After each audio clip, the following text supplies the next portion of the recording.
эфире обновленная футбольная программа о лучшей команде на свете. А лучшая она, потому что наша. ФК Уфа – наша команда. Мы начинаем. Ведущих футбольного шоу на БСТ стало больше. И я рад представить Жанна Байрашева, моя соведущая, очаровательно. Жанна, скажи, пожалуйста, что девушку может вообще заинтересовать в футболе? Привет, Артем. Всем здравствуйте. Ну, это, конечно, будет ужасно звучать, но, наверное, мужчины, брутальные, красивые мужчины, бегающие по зеленому полю, могут заинтересовать Ну меня. что ж, мы сегодня обязательно поговорим о брутальных мужчинах. Я рад представить гостей в нашей студии. Это генеральный директор футбольного клуба Уфа Шамиль Газизов. Шамиль Ганинович, здравствуйте, я рад приветствовать вас в нашей студии.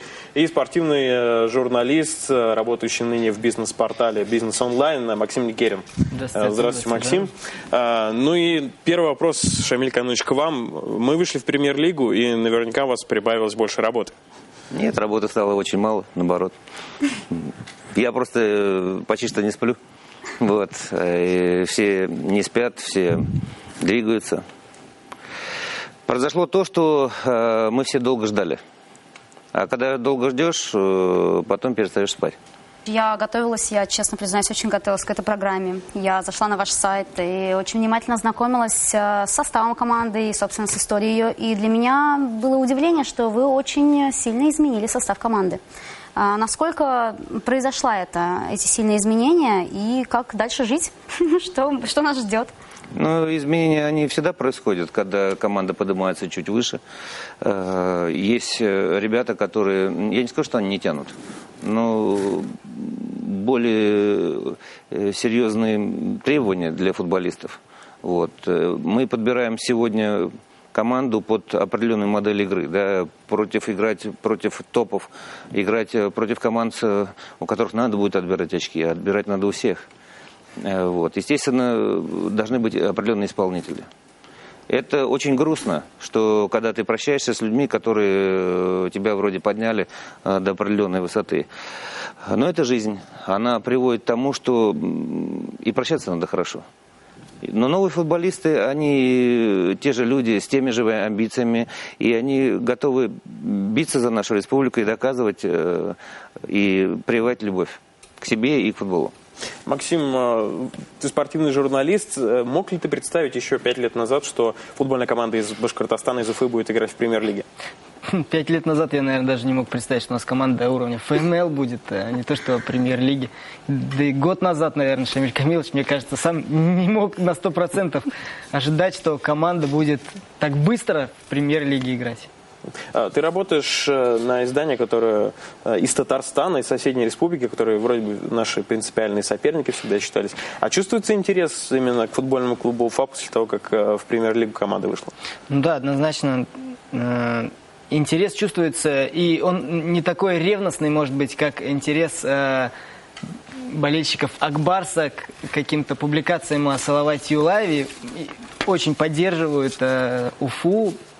Очень рады, на мой взгляд, наши соседи. То есть это в чем причина? Еще не воспринимают как равного соперника для своей команды? Всегда немножко поддерживаешь такую темную лошадку, от которой вполне возможно. С другой стороны, как бы болельщики Акбарса не любили Салават Юлаев, матчи Акбарса Салават Юлаев всегда они очень, очень интересные и, возможно, казанцы ждут то же самое. Казанцы ждут подобного чего-то в футболе. Ну да, мне кажется, да. Я думаю, наша команда будет готова предоставить новое дерби.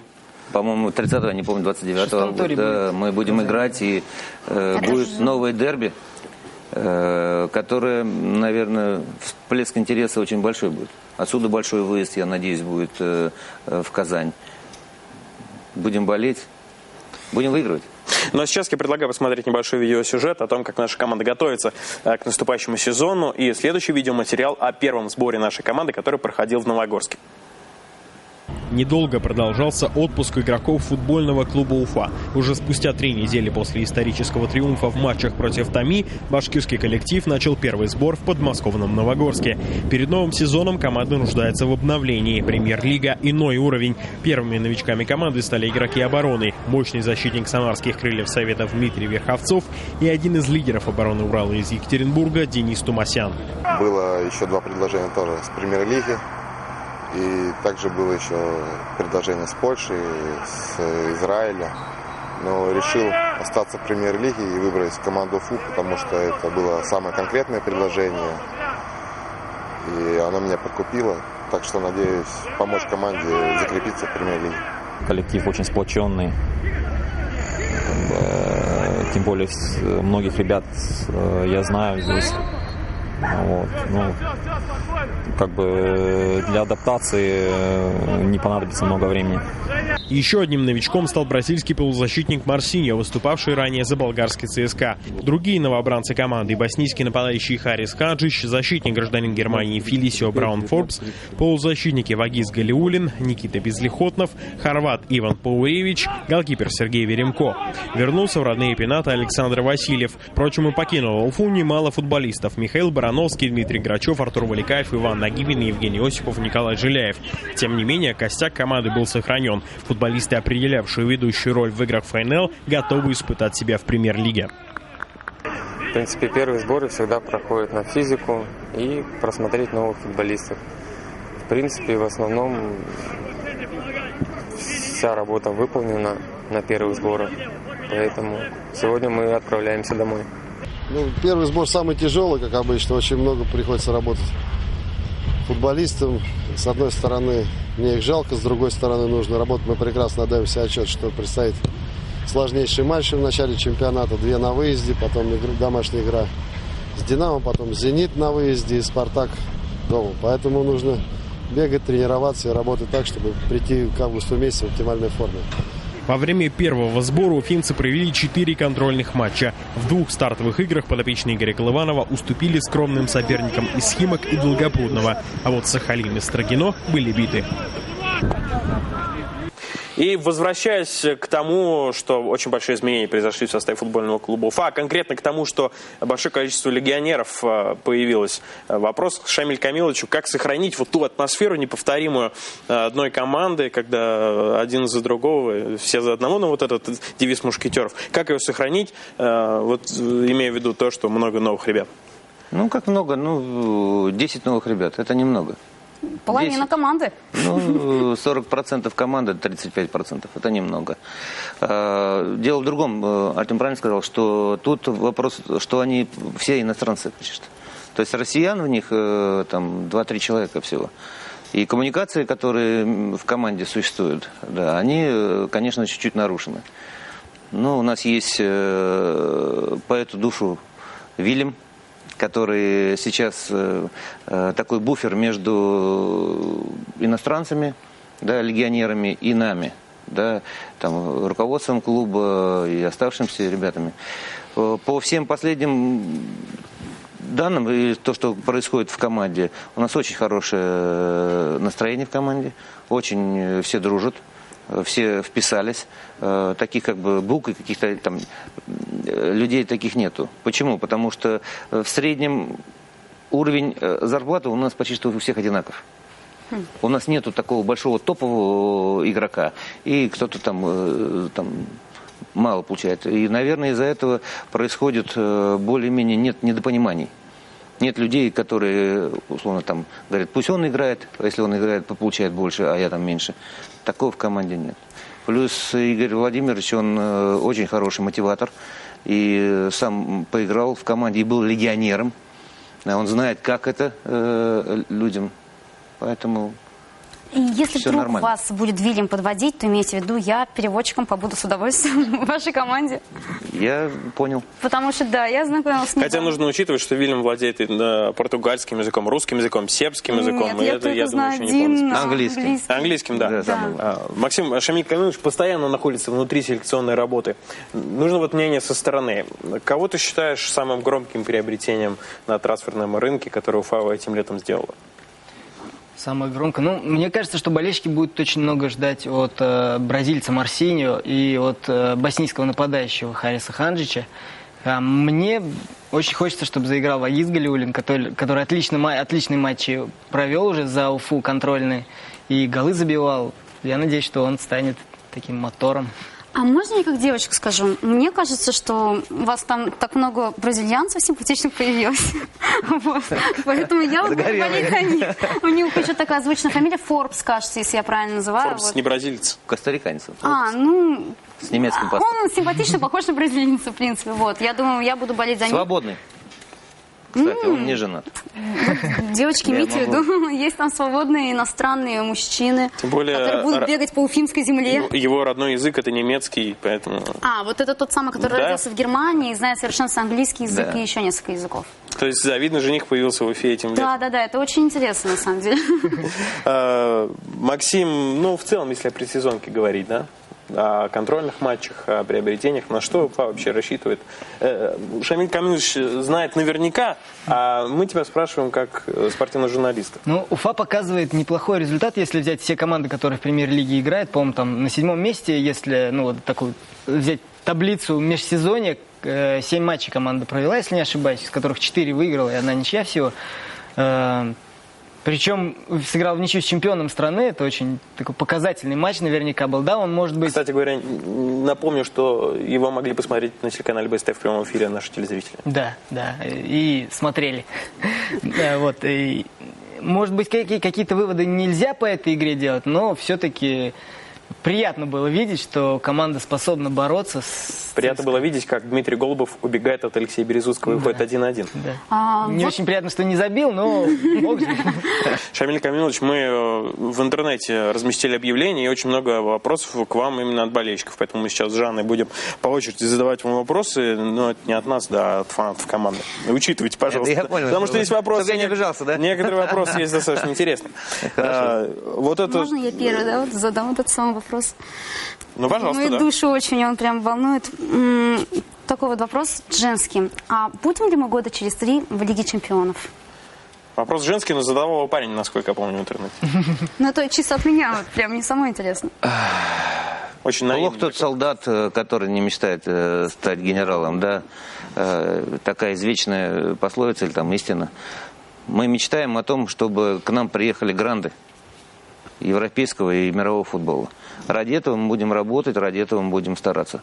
Когда появится генеральный спонсор? И я от себя добавлю, появится ли он вообще и нужен ли он вообще? Или все-таки у футбольного клуба Уфа немного другой путь? Нет, путь он всегда должен быть один, спонсоры должны быть. Футбол должен жить на спонсорские деньги и на рекламные деньги. И он априори в конце должен сам себя окупать, да? И для этого существует фэрплей, который принят в Европе сегодня. Другое дело, к нему идти в России, это тяжело. Поэтому генеральный спонсор, работаем мы над этим. Он придет, будет команда побеждать, будет вокруг нее больше болельщиков, и тогда определенным компаниям станет интересно с нами работать. Насущные вопросы. Планируется ли продажа билетов на футбол через интернет? Сейчас нет, потому что мы будем 4 матча играть на стадионе «Динамо», и возможности продавать там 4000 билетов нету. А тогда в каких местах будет продажа билетов? Я думаю, что это на стадионе «Динамо» мы организуем, и все. В одной точке будет продаваться. Вопрос скорее к нам, да, к телекомпании БСТ, но может быть и к вам, не знаю. Есть хоть какие-то шансы, что матчи ФК Уфа будут транслироваться по БСТ? Я хотел этот как раз вопрос сейчас поднять, потому что мы с Галием Минигалевичем, да, с руководителем, делаем все возможное, чтобы нам дали определенную квоту республики, да, и каналу БСТ, именно как нефутбольному региону в свое время, чтобы здесь люди вначале увидели футбол большого качества, серьезного качества. Вот мы над этим работаем, я думаю, что что-то мы сможем выбить. Не полный пакет, но какие-то матчи наверняка БСТ покажет. Не кажется ли вам, что оборона наше слабое звено? Почему отдали Горокоева? Это уже другой вопрос.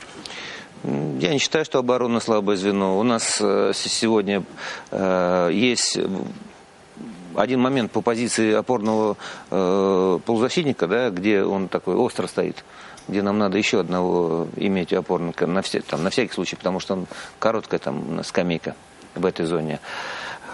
Защита, игра покажет. Мы надеемся, что защита у нас мобильная, очень атакующая, наоборот. Модель, которую сегодня Игорь Владимирович вводит в команду, это агрессивный футбол. Современный футбол. Это атака всегда. Понятно, мы не хотим защищаться, потому что если мы будем защищаться, мы будем проигрывать часто. Все равно лучшая защита – это атака. Что касается Дауда Горокоева, наверное, он очень талантливый футболист. Мы очень надеялись на него и надеемся. Но ему надо, наверное, все-таки сегодня большую практику иметь. Практику в РФПЛ сегодня на данный этап он, наверное, иметь не будет. И поэтому целесообразно, чтобы не потерять игрока, чтобы он на следующий год нам помогал его отдать в аренду для того, чтобы он имел игровую практику. Я сейчас предлагаю снова погрузиться в атмосферу сборов и посмотреть небольшой видеосюжет о втором сборе нашей команды. Когда спокойное течение сборов прерывается матчем против действующего чемпиона страны, это привлекает внимание, сопоставимое с решающими играми сезона. Вот и поединок против ЦСКА в прямом эфире БСТ посмотрели тысячи болельщиков. Для обновленной уфимской команды получилась презентация перед своими поклонниками. Ее начало вышло смазанным, гораздо более сыгранные армейцы действовали увереннее. Воспользовавшись несогласованными действиями уфимцев при розыгрыше углового, подопечные Леонида Слуцкого открыли счет усилиями Понтуса Вернблума. До конца первого тайма армейцы владели минимальным преимуществом, а в перерыве Игорь Колыванов поменял всех полевых игроков. Такие матчи нужны для чего? Чтобы просмотреть кандидатов, которые приехали в нашу команду. Есть люди, которые играют уже по 2-3 года здесь, есть люди, которые 2 недели на сборах. Поэтому интересно было, как они сыграют вместе, какая на сегодняшний день у них физическая форма и в каком состоянии приехали многие из них. Леонид Слуцкий, в свою очередь, ограничился 4 заменами. В результате лидеры армейской команды начали уставать и совершать ошибки. У игроков атаки Уфы во втором тайме возникали 100% моменты для взятия ворот. Но удача раз за разом была на стороне ЦСКА. Так сначала Вагиз Галиуллин, а затем Дмитрий Голубов не реализовали возможности с приставкой «Супер». И все же ничья была закономерным исходом матча. Так и случилось. Все тот же Галиуллин воспользовался ошибкой Марио Фернандеса и установил окончательный счет 1-1. Ничья с чемпионом. Неплохое психологическое подспорье для молодой уфимской команды. Больше смотрел за собственной командой, нежели за командой соперника. Тем более это учебно-тренировочная игра. Поэтому сложно все сказать. Понятно, что команда только вышла в премьер-лигу. Понятно, что большая группа новых футболистов. То есть еще, наверное, не все сыграно. Вот. Плюс очень высокий уровень мотивации. У новичков показать себя. У тех, кто вышел, все-таки проявить себя на уровне чемпиона страны. Вот. Нам было достаточно тяжело. Но, еще раз говорю, матчи на сборах, они до конца показательными не могут быть. Причем при абсолютно любом результате. На футбольном поле игрокам из разных стран понять друг друга несложно. Легионерам достаточно знать несколько простых слов и выражений. Новым уфимским иностранцам еще только предстоит полноценно вписаться в коллектив. А в раздевалке Уфы по-прежнему царит радушная атмосфера. Новичков приучают к патриотизму с помощью музыки.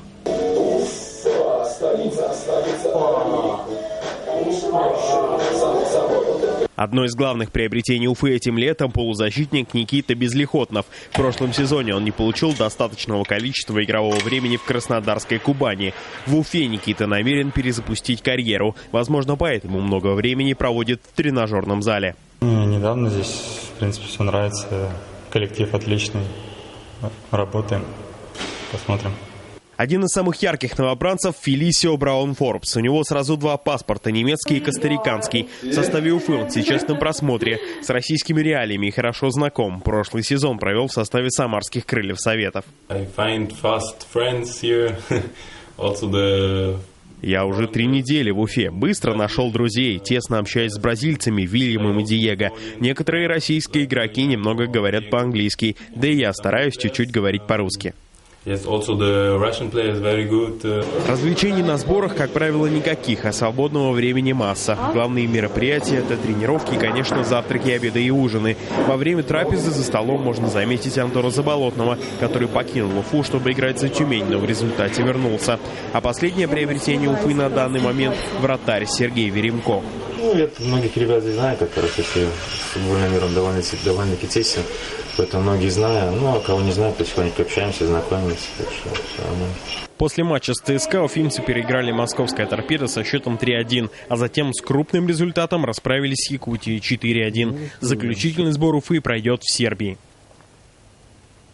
Ну и вопрос к Шамилю Камиловичу. Какие планы уже на последний сбор в Сербии? Вроде бы игроков, команда уже сформирована, игроки, в принципе, подобраны. Какие задачи сейчас? Наиграть их в одной команде? Да, сейчас будет, наверное, каждые 3 игры. И с 3 разными соперниками. Это одна команда из Израиля и 2 команды из Сербии. Все будут играть по 90 минут, а может быть и в этот день еще одна игра будет, чтобы и другой состав играл. Там, условно, не основной. Вот. Мы подходим, сейчас должны подойти к оптимальной форме. Вот. Появятся еще новички, еще появятся вот, в течение, я думаю, месяца. А примерно сколько человек? Я думаю, что 4 человека еще мы доберем. Вот. Надеюсь, что какого-то хорошего, там, известного футболиста должен у нас появиться. Да, должен. А сейчас неизвестный у нас футболист, да? У нас футболист очень известный должен появиться футболист. Футболисты известны в узких кругах. То есть ты понял сейчас, какую интригу вел? Да. Будет мне известный бы хотелось футболист? Так назвать эту фамилию, и сейчас бы сказали, неужели он будет. Мы работаем над этим.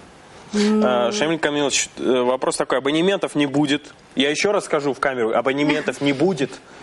Это невозможно сделать просто сейчас. Ну что, абонемент просто это самый популярный вопрос, я его не задавал. Но я скажу, абонементов не будет. Их не будет совсем не будет. Будут билеты. Их вообще не будет. Но будут билеты. А как избежать вот этого излишнего ажиотажа? Потому что жалуются болельщики, что билеты появятся за неделю до игры, начнутся очереди. И наши лучшие друзья-спекулянты, которых не любят все, но они все-таки как-то находят лазейки для своей деятельности. Как избежать вот этих вещей? Я думаю, что бороться с перекупами могут сами болельщики только. Понимаете, да. Все остальное мы будем бороться, они все равно появятся. А болельщик, единственный, он потребитель. Вот. И если мы будем вместе реагировать на это как-то, да, нам подскажут, что, как это происходит. Я думаю, мы как-то это все обойдем. Поэтому билетов не так много. У нас маленький стадион. Да, сколько? И я же говорю, 6 тысяч, из них, наверное, продажных билетов там будет 4200 всего. Остальные там фанк и там еще что-то, да, мы должны отдать команде соперника. Очень мало билетов. Поэтому цена билетов, наверное, может быть, кого-то пугает.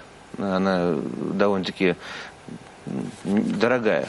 А какой диапазон, если... Ну, от 300 до 1000 рублей. То есть вип-зона 1000 рублей. В среднем, наверное, билет будет стоить 800-700 рублей.